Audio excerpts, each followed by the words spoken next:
우리 지난주에 말씀을 나눈 것처럼 말라기서는 1장 2절에서부터 하나님과 이스라엘 백성들 사이에 질문과 답변의 형태로 6가지의 논쟁이 기록이 되어 있습니다. 다시 한번 소개를 해드릴게요. 첫 번째는 지난주에 나눴던 것처럼 이스라엘 백성들을 향한 하나님의 사랑에 대한 논쟁이 2절부터 5절까지의 말씀에 있어요. 그리고 두 번째는 하나님을 경외하는 예배에 대한 논쟁이 2장 9절까지 있어요. 1장 6절부터 2장 9절까지. 그리고 세 번째, 하나님의 언약에 대한 신실함과 이스라엘 백성의 결혼 문제에 대해서 이야기가 있고, 또 네 번째로 하나님의 공의에 대한 논쟁이 기록되어 있습니다. 다섯 번째로는 11조와 하나님께로 돌아옴에 대한 논쟁이 있고, 마지막 여섯 번째로 하나님을 섬김의 유익에 대한 논쟁이 기록되어 있습니다. 오늘은 그 두 번째 논쟁인 하나님을 경외하는 예배에 대한 논쟁을 나누려고 합니다. 그리고 그 논쟁 중에서 예배에 관련된 제사장들과 이스라엘 백성들이 하나님을 향해 지은 죄에 대한 말씀을 나눠보려고 합니다. 사실 여러분, 지난주에 나눴던 1장 2절부터 5절까지에 기록된 첫 번째 논쟁은 이후에 등장하는 두 번째부터 여섯 번째까지의 논쟁의 서론에 해당한다고 이야기할 수 있습니다. 왜냐하면 이런 거예요. 지난주에 나눴던 논쟁이 이스라엘 백성들을 향한 하나님의 사랑이었잖아요. 하나님의 백성을 향한 하나님의 무조건적인 사랑과 더불어서 에돔이라는 그 이방 나라들, 하나님을 섬기지 않는 백성들을 향한 하나님의 심판으로 인해서 이스라엘 백성들이 예루살렘을 넘어선 하나님의 주권을 인정할 거라는 예언이 앞부분에 있단 말이에요. 그 예언을 근거로 해서, 기초로 해서 그 이후에 이스라엘 백성들의 타락과 책망 그리고 심판이 있을 것을 경고하는 것이기 때문에 첫 번째 예언은 그 뒤에 있는 두 번째부터 여섯 번째까지의 예언의 서론 부분에 해당한다라고 말할 수 있습니다. 자, 이러한 배경을 놓고 우리 같이 6절 말씀을 다시 한번 읽어보겠습니다. 자, 6절 읽을게요. 내 이름을 멸시하는 제사장들아, 아들은 그 아버지를, 종은 그 주인을 공경하나니 내가 아버지일진데 나를 공경함이 어디 있느냐? 내가 주인일진데 나를 두려워함이 어디 있느냐 하나, 너희는 이르기를 우리가 어떻게 주의 이름을 멸시하였나이까 하는도다. 아멘. 자, 지금부터 시작되는 하나님의 예언은 이스라엘의 제사장들을 향해 있습니다. 그래서 말씀은 내 이름을 멸시하는 제사장들아 라고 시작을 해요. 여러분, 당시의 제사장들은 어떤 존재입니까? 하나님을 섬기기 위해서 수많은 이스라엘 백성들 가운데 특별히 구별되어 세움을 받은 자들입니다. 수많은 사람들 중에 하나님께 선택을 받았고 제사장의 역할을 감당하게 했습니다. 그리고 그 일을 위해서 온전히 하나님만을 섬기게끔 하기 위해서 제사장들은 다른 백성들로 하여금 섬김을 받도록 했습니다. 일을 하지 않아요. 세상에 양식을 구하지 않아요. 그 모든 것들은 다른 이스라엘 백성들이 11조라는 방법을 통해서 제사장들을 섬기게 됩니다. 제사장들은 단지 제사를 집리하는 것뿐만 아니라 하나님의 말씀을 백성들에게 가르쳐서 하나님의 백성을 바르게 살아가게 할 책임이 그들에겐 있었어요. 그런데 지금 말씀을 보면 하나님께서는 제사장들이 하나님을 공경하지도 않고 두려워하지도 않는다라고 책망을 하죠. 제사장들은 오히려 그러한 하나님께 내가 언제 그랬냐고, 어떻게 하나님을 멸시했느냐고 반문을 합니다. 여기에서 이 멸시하는이라고 번역한 히브리어 단어의 형태는 단순한 실수나 우발적인 것이 아니라 지속적이고도 의도적인 것이어서 일회성으로 끝나는 게 아니라 지금까지 이전에 어떤 시점에서부터 지금까지 계속 진행되어 가고 있는 사건을 의미합니다. 다시 말해서 당시의 제사장들은 하나님을 향한 무시와 모멸이 한두 번이 아니라는 거예요. 계속해서 지속적으로 발생하고 있다는 거예요. 그런데 여기에서 한 가지 더 문제가 되는 건 뭐냐면 제사장들의 그러한 행태가 단지 이름에 국한되어 있는 게 아니라는 겁니다. 자, 6절의 처음에서는 하나님은 제사장들이 하나님을 멸시하는데 뭘 멸시해요? 이름을 멸시한다고 하잖아요. 근데 이건 단순하게 하나님의 이름을 멸시한다고 해서 그의 이름을 가지고 뭐 별명을 짓거나 놀리거나 이런 얘기가 아니에요. 현재도 또 우리나라에서도 그러한 모습이 일부 있기도 하지만 당시에 이스라엘에서 이름이라는 건 단순한 호칭을 넘어서서 그 이름의 존재 자체, 이름을 가진 사람의 존재 자체 또는 그의 인격, 성품, 그가 가진 능력, 그 모든 것, 전 인격적이고 전 존재를 다 포괄하는 것으로 인식했단 말이에요. 따라서 지금 6절에서 제사장들이 내 이름을 멸시한다라고 말씀하고 계시는 건 이들이 하나님의 존재를 업신여기고 하나님의 능력과 하나님의 거룩하시고 의로우신 성품을 멸시했다는 그런 의미예요. 근데 여러분, 지금 제사장들이 행태가 이해가 되세요? 지금 하나님이 이렇게 말씀하시는 것이 이해가 되세요? 제사장들이 하나님을 모르고 있는 게 아니잖아요. 그들 스스로가 하나님을 섬기는 사람들이고 하나님께 대해서 배운 사람들이란 말이에요. 당시의 이스라엘의 어느 누구보다 하나님에 대해서 많이 알고 있는 사람들이에요. 그래서 하나님을 섬기는 본을 보이고 가르쳐야 하는 입장에 있는 것이 제사장이에요. 그런데 오히려 그들이 어떻게 하나님을 그렇게 멸시하고 조롱했냔 말이에요. 그들은 분명히 하나님을 향해 온전한 예배로 하나님만 섬기는 사람들, 섬기는 그 믿음의 태도를 가지고 있다고 믿었어요. 근데 하나님은 제사장들이 당신을 멸시하고 조롱한다라고 얘기하시잖아요. 어쩌면 그게 더 힘들지 않을까요? 하나님에 대해서 누구보다 잘 알고 있는 제사장들인데 하나님이 무엇을 싫어하시고 무엇을 좋아하시는지를 알고 계시는데 어떻게 하나님을 멸시하고 조롱할 수 있냐는 거예요. 그래서 제사장들도 반문합니다. 어떻게 주의 이름을 우리가 멸시를 했냐고 묻죠. 여러분, 지금 제사장들은 몰라요. 그들은 죄인 줄 알면서도 모르는 척하고 하나님을 멸시하는 게 아니라 결코 그런 적이 없다라고 믿고 있는 거예요. 즉 자신들의 행함에 무엇가 문제인지를 그 자체를 인식하지를 못하는 거예요. 근데 뭐가 문제예요? 하나님은 이렇게 얘기하셔요. 7절 8절 말씀 읽어볼게요. 같이 읽어봅시다. 너희가 더러운 떡을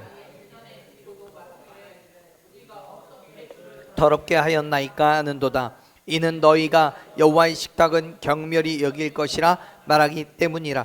만군의 여호와가 이르노라. 너희가 눈먼 희생 제물을 바치는 것이 어찌 악하지 아니하며 저는 것 병든 것을 드리는 것이 어찌 악하지 아니하냐.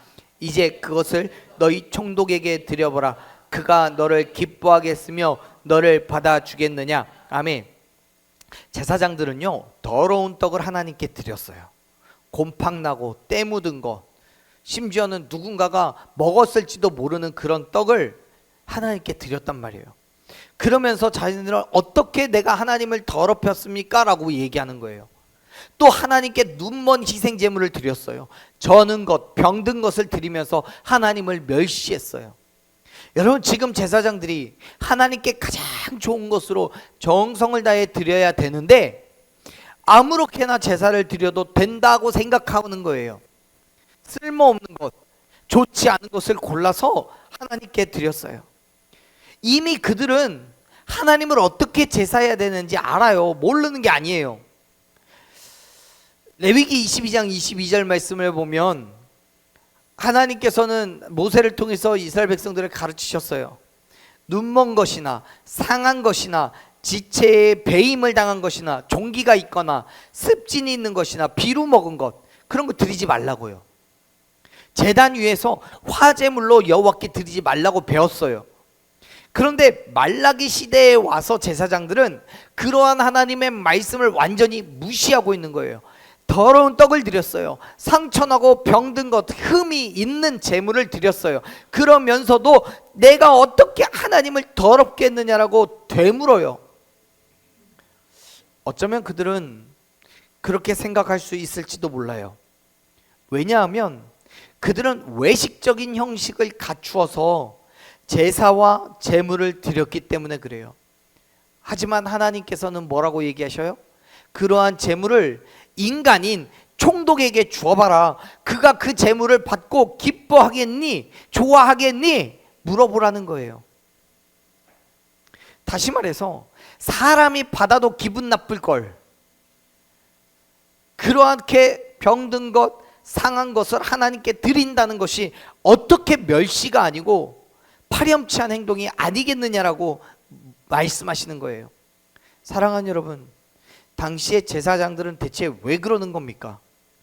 왜 하나님께 그렇게 엉망진창의 예물을 드리고서도 뭐가 문제냐고 묻고 있는 겁니까? 그들은 하나님께 무엇인가를 드렸다는 행위 그 자체로서 자신들이 해야 할 일을 다 했다고 생각했기 때문에 그래요. 즉 하나님께 어떤 것을 드리든 상관없이 드리는 그 행위 자체에서 목적을 달성했다라고 여기는 거죠. 하나님께서 그것을 어떻게 받으실지에 대한 고민은 없어요. 그래서 자기가 옳은 대로, 자기 생각에 옳은 대로, 자기가 편한 대로 하나님께 드리는 거예요. 그리고 모든 의무와 책무를 다했다고 생각해서 그러한 나를 책망하는 하나님께 오히려 반문하는 거예요. 내가 언제 그랬냐고. 나는 하나님께서 명령하신 그대로 드릴 수 있는 거 다 드렸잖아요. 왜요? 종교적인 형식은 다 갖추고 있으니까요.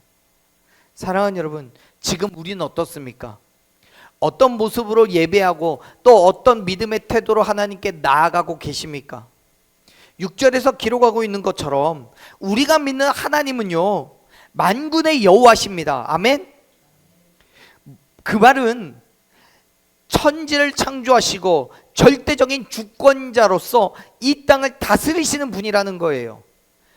모든 대적을 철저하게 멸하실 수 있는 능력과 권위와 위엄을 가지신 하나님이시라고 당신 스스로 말씀을, 자기의 정체를 밝히시는 거예요.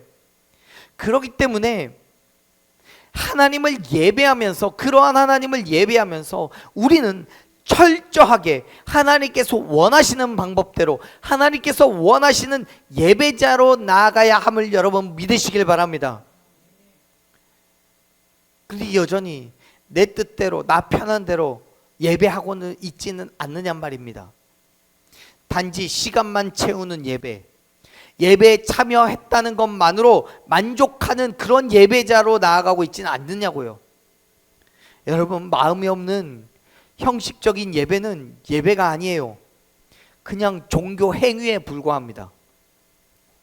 꽤 오래전에 예배에 대한 되게 많은 생각을 하게 했던 글을 읽은 적이 있습니다. 한 인도 선교사님의 글인데요. 어느 날 선교사님이 인도에서 가장 성스러운 강이라고 여겨지는 겐지스강 근처에서 두 아들을 데리고 가는 아이의 엄마를 만났대요. 두 아이 중에 한 아이는 되게 멋있고 든든하게 생겼는데 한 아이는 다리를 저는 장애가 있었어요. 아이가 워낙 이뻐서 선교사님이 눈길이 갔단 모양이에요. 얼마가 지난 후에 그 엄마가 올라갔던 길을 다시 되짚어 내려오고 있는데 역시 또 선교사님 앞에 지나가게 되었어요. 그런데 선교사님 눈에 뜨이는 장면이 있었는데, 엄마와 함께 두 아이를 데리고 올라갔던 엄마는 내려올 때는 한 아이만 데리고 오는 거예요. 그래서 선교사님이 물었대요. 한 아이는 어디 갔느냐고. 이 아이 아이 엄마가 신께 바쳤다라고 그러더랍니다. 이게 무슨 말이냐면 겐지스 강에 던져 죽였다는 거예요. 제물로 드렸다는 거예요. 그만큼 아마도 뭔가 소원이 있고 바라는 게 있으니까 아이를 그렇게 드려서까지도 신에게 도움을 요청하려고 했던 모양이에요. 뭐 물론 그거는 말도 안 되는 얘기인 거고 있어서도 안 되는 행위인 건 분명합니다. 그런데 이 선교사님이 그렇게 잘못된 행위에도 관심이 갔지만 더 큰 관심은 아이에게 있었어요. 남은 아이가 장애를 갖고 있는 아이였던 거예요. 그래서 물었어요. 왜 장애가 있는 아이를 두고 멀쩡한 아이를 바쳤느냐라고 물어요. 그랬더니 그 엄마가 이렇게 대답을 합니다. 당신이 믿는 신은 흠이 있는 거를 받고도 좋아하십니까? 라고 물었대요. 여러분 이해가 되세요? 8절에서 마지막에 그렇게 이야기하시잖아요. 제사장들이 드리는 것, 더러운 떡, 저는 것, 병든 것, 눈먼 이생을 총독에게 줘도 그가 기쁘게 받겠느냐고요. 지금 우리가 하나님을 대하는 것과 사람을 대하는 것에 대한 차이가 있습니까? 세상에서는 온갖 예의를 다 갖추고 최선을 다하면서도 하나님 앞에서는 이 정도면 됐지라고 타협은 하고 있지 않느냐는 얘기예요. 여러분 그것은 하나님을 예배하는 것이 아니라 하나님을 이용해서 나의 종교적인 양심을 채우려는 것에 불과한 겁니다. 그냥 교회에 온 것으로 예배의 자리에 앉아 있는 것만으로 내 의무를 다했다라고 생각하는 거예요. 이것이 하나님의 입장에서 보면 어떻게 멸시가 아니겠냐고요. 조롱이 아니겠냐고요. 정말 하나님을 나의 아버지라고 여기면서 두려워한다면, 만군의 여호와라고 인정하고 하나님 앞에 굴복하고자 한다면 어떻게 그럴 수 있느냐라고요. 사랑하는 여러분, 우리가 예배에 참여한다고 성경을 읽고 기도한다고 해서 모두가 다 구원받는 거 아닙니다. 예수 그리스도의 죽으심과 부활하심을 믿음으로 온전한 그리스도인 된 삶을 결단하고 나아갈 때, 그리고 그 믿음으로 최선을 다할 때 하나님께서 그 예배 가운데 은혜를 부어주심을 믿으시길 바랍니다. 어느 날 그 유튜브를 계속 돌려보다가 이제 설교 준비를 하려고 검색을 했는데, 마침 이제 제가 찾고자 하는 그 설교의 본문을 가지고 이야기를 하고 있는 어떤 그 영상이 있었습니다. 강의하는 분은 스님이었어요. 스님인데 성경의 말씀을 가지고 강의를 하시더라고요. 그래서 되게 호기심이 갔습니다. 이 양반이 도대체 뭘 얘기하나 들었는데 성경 말씀을 해석을 하더라고요. 나름대로. 모르겠어요. 그분이 성경 얼마나 읽었는지, 신학대학을 나오셨는지 모르겠습니다. 그거는 전혀 모르겠지만, 배경을 모르겠지만 어쨌든 성경을 해석하시더라고요. 성경을 아주 많이 읽으셨대요. 여러 번 읽으셨대요. 그럼 그분이 천국 갈까요? 우리의 신학적인 개념 속에서 그분이 천국 갈까요? 못 가요. 왜요? 성경을 읽기만 했지 예수를 믿는 게 아니니까요. 우리가 아무리 교회를 열심히 다니고 성경을 백독 천독을 해도요, 기도를 10,000시간 10만 시간을 하더라도요, 내 마음에 하나님이 믿어지지 않는다면, 예수 그리스도의 죽으심과 부활하심이 나를 변화시키지 않는다면 우린 결코 예수님께서 다시 오실 때 주님을 맞이하러 갈 수 없어요. 우리가 드리는 그 예배를 하나님이 받지 않으셔요. 사랑하는 여러분, 예수 그리스도의 죽으심과 부활하심을 믿음으로 온전한 그리스도인의 삶을 결단하고 나아갈 때, 그리고 그 믿음으로 최선을 다한 하나님께 예배하는 삶을 살아갈 때, 그 예배 가운데 은혜를 부어주시고 그 믿음의 삶 가운데 하나님께서 구원의 역사를 이루실 줄로 믿으시길 바랍니다. 그렇다면 여러분, 여기서 우리는 한 가지 의문을 갖게 됩니다. 사람도 좋아하지 않을 만한 예물을 하나님께 드리는 것이 옳지 않다는 건 알겠습니다. 그런데 내게 그것밖에 없다면요. 다시 말해서 내게 주어져 있는 게 더러운 떡밖에 없어요. 내 손에 들려 있는 게 저는 것, 병든 것밖에 없어요. 그러면 우리는 어떻게 하나님을 향한 경외와 그의 사랑을 표현할 수 있냐는 거예요. 나는 그거라도 드리고 싶은데 하나님 그거 안 받으신다고 말씀하시잖아요. 그럼 나는 어떻게 해야 됩니까? 이 질문에 대한 답은요, 예수님께서 하셨어요. 누가복음 21장 3절 4절 말씀을 보면 이렇게 얘기하시더라고요. 같이 한번 읽어봅시다. 이르시되 내가 참으로 너희에게 말하노니 이 가난한 과부가 다른 모든 사람보다 많이 넣었도다. 저들은 그 풍족한 중에 헌금을 넣었거니와 이 과부는 그 가난한 중에서 자기가 가지고 있는 생활비 전부를 넣었느니라 하시니라. 아멘. 지금 예수님이 말씀하고 계시는 게 뭡니까? 하나님께 드린 것의 양을 말씀하시는 게 아니잖아요. 뭘 얘기하시는 거예요? 질을 따지는 거예요. 지금 우리가 행하는 이것이 정말 내가 할 수 있는 최선의 것이냐, 아니면 형식만 갖춘 것이냐를 이야기하는 거예요. 사랑하는 여러분, 최고의 하나님께 최선의 것을 드리는 저와 여러분 되기를 간절히 축원합니다. 물론 우리의 마음으로는 최고의 것을 드리고 싶죠.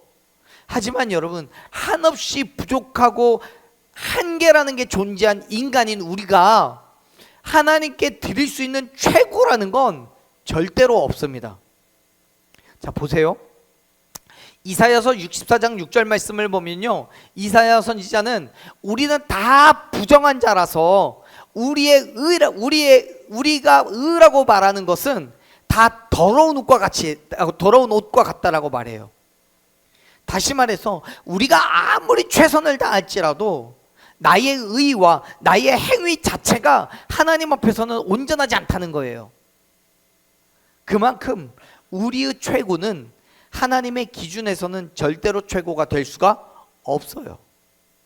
그러나 하나님께서는 정말 최고를 드리고 싶은 우리의 마음을 보시고 은혜를 부어주심을 믿으시길 바랍니다. 그래요. 미가서 6장 6절부터 8절 말씀을 보면 미가 선지자가 그렇게 선언합니다. 같이 한번 읽어볼까요? 내가 뭘 가지고 여호와 앞에 나아가며 높으신 하나님께 경배할까?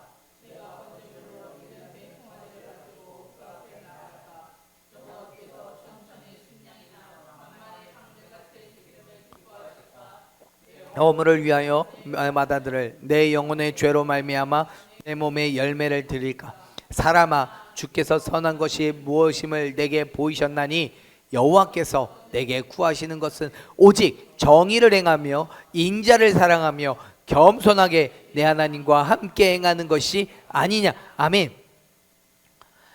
여러분, 하나님께서 무엇을 원하시는지를 얘기하시는데 그건 오직 정의를 행하는 것이고 인자를 사랑하고 겸손하게 내 하나님과 함께 행하는 거라고 이야기하십니다. 그래요. 사랑하는 여러분, 우리의 부족함과 연약함을 이미 알고 계신 하나님께서 겸손하게 말씀 앞에 순종하며 나아가는 우리를 기쁘게 받아주심을 기억하시길 바랍니다.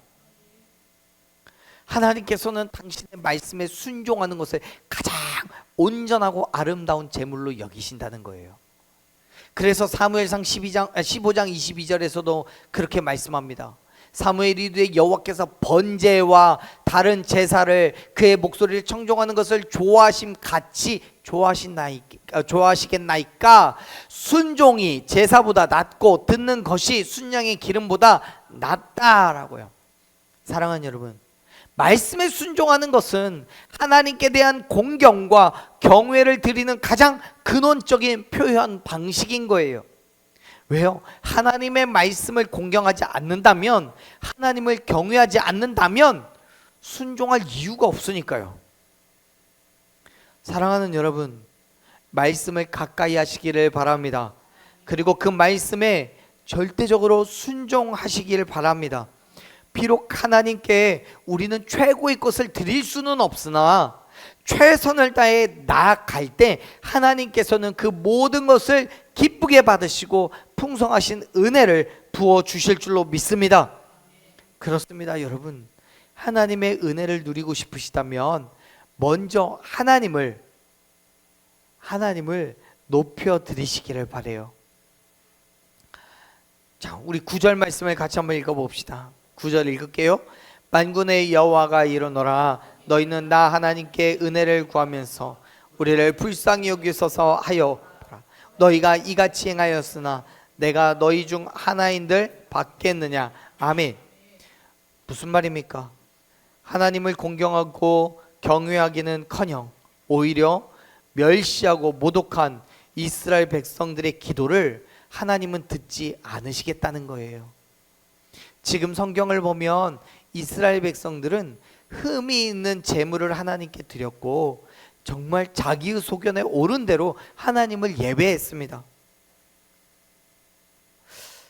그렇게 엉망진창으로 예배하는 이들이었어요.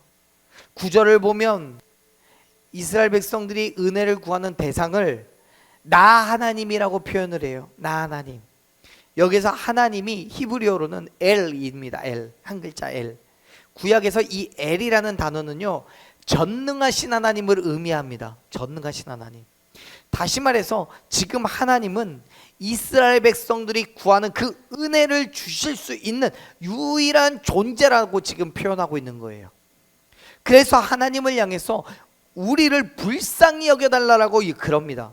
그런데 하나님께서는 아주 냉정하게 말씀하시죠.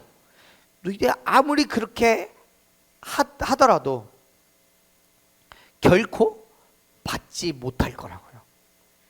왜요? 지금 이스라엘 백성들의 간구함은 자신들의 유익을 채우기 위해서이기 때문이에요. 진정으로 하나님을 경외하고 있는 게 아니에요. 이미 앞에서 이미 그 얘기했잖아요. 6절에서 하나님을 공경하지 않아요. 하나님을 두려워하지 않아요. 그리고 자기의 욕심대로 자기의 욕망을 채우기 위해서 하나님께 간구하는 거예요. 그래서 하나님은 그들의 간구함을 듣지 않으시겠다라고 말하는 거예요. 야고보서 4장 3절에서도 동일한 말씀을 선포하시죠. 구하여도 받지 못하면 정욕으로 쓰려고 잘못 구하기 때문이라고요. 사랑하는 여러분, 이스라엘 백성들은 자신들의 정욕을 위해서 하나님의 은혜를 구했습니다. 그러면서도 하나님께 드리는 것은 너무 소홀했어요. 그들은 풍족하게 가지고 있으면서 좋은 것, 흠없는 것도 있으면서 그것들은 자신들이 갖고 부족한 것, 연약한 것들로 하나님께 드렸어요. 그리고 내가 무엇인가를 드렸으니 내가 해야 될 책임은 다 했다라고 믿는 거예요. 그렇다면 어떻게 하나님의 은혜를 구할 수 있겠습니까? 사랑하는 여러분, 우리가 비록 최고의 하나님께 최고의 것을 드릴 수는 없으나 내 온 마음 다하여 온 정성을 다하여 최선을 다해 하나님께 나아가는 저와 여러분 되기를 간절히 축복합니다. 내가 가진 최선의 것, 삶의 환경에서의 최선을 다한 예배, 최선을 다한 기도, 최선을 다한 물질, 최선을 다한 순종의 삶의 태도로 나아가시기를 바랍니다. 그것이 무엇이든 비록 다른 사람이 볼 때에는 또 하나님의 입장에서는 한없이 부족하고 연약한 것일지는 모르나 하나님께서는 우리의 최선을 기쁘게 받으실 뿐만 아니라 그 최선을 통하여 반드시 역사하실 줄로 믿으시길 바랍니다. 나의 만족을 위한 예배가 아니라 하나님의 영광을 위한 예배, 하나님의 나라와 그의 의를 드러내며 선포하는 예배의 자리로 나아가시기를 바랍니다. 나의 만족, 나의 유익을 구하는 게 아니라 오직 하나님만 구하는 저와 여러분이 되기를 간절히 축복합니다. 아멘. 우리 12절 14절까지 해야 되는데 오늘 여기서 마무리를 하고 다음 주에 이어서 할게요. 사랑하는 여러분, 이제 하나님께로 나아가는 우리의 마음을 다시 한번 점검해 봅시다. 위선과 거짓으로 나의 만족과 유익을 위한 예배자라고 한다면 여러분, 하나님의 은혜는 결단코 누릴 수 없습니다. 왜냐하면 그것은 하나님과는 상관없는 예배일 뿐만 아니라 오히려 하나님을 내 삶의 도구로 여기는 것이기 때문입니다. 이사야 선지자는요, 이사야서 29장 13절에서 입으로는 나를 가까이하며 입술로는 나를 공경하나 그들의 마음은 나에게서 멀리 떠났다라고 선언합니다.